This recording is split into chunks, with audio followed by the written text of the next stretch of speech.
Write a balanced symbol equation for calcium reacting with hydrochloric acid.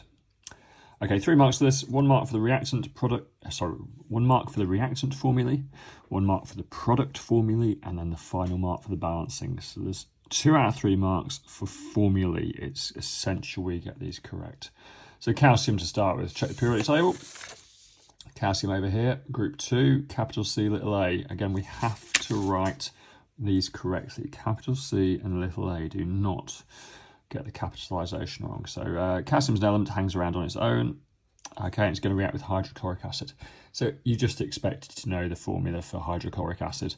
You also expected to know nitric acid and sulfuric acid. Nitric acid, if you can't remember, HNO3. Sulfuric acid, if you can't remember, H2SO4. Hydrochloric acid, HCl. All right, that's your first marking point for those two. Right, so acid plus metal makes salt plus hydrogen. So we need the salt formulae. So again, if you're not reaching for the periodic table right now to do your calcium chloride formulae, you're going to get it wrong. Okay, you have to do these formulae from the periodic table. Calcium, group 2. Everything in group 2 forms a 2+ ion. So calcium forms a 2+ ion. Chlorine over here, chloride ions.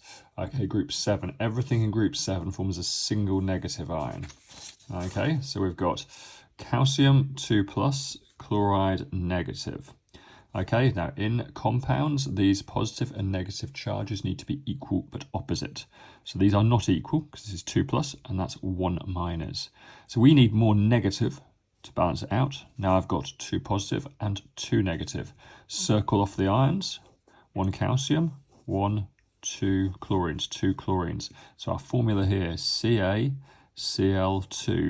If you guessed that or got it in any other way, do not give yourself any credit. You have to use the periodic table. Reacting with hydrogen. Now, hydrogen's an element. Every element on the periodic table hangs around on its own, apart from our 7 diatomic molecules. These 7 make a nice shape of a 7, or 6 of them do. Okay, and the 7th is, of course, hydrogen. So hydrogen is a diatomic molecule. So that's H2. Give yourself a 2nd mark if you've got these formulae correct, so long as you didn't guess that. Now we've got those correct, we can compete for the balancing mark. You cannot have the balancing mark if your formulae are incorrect. 1 calcium on the left, 1 calcium on the right, balanced. 1 hydrogen on the left, 2 hydrogens on the right, not balanced. So we need to put a 2 before the HCl. That now means 2 chlorines on the left. That 2 works for the chlorine as well. 2 chlorines on the right, that's balanced. So the only balancing number we need is 2 there. All these questions and more on elsham-highchemistry.com.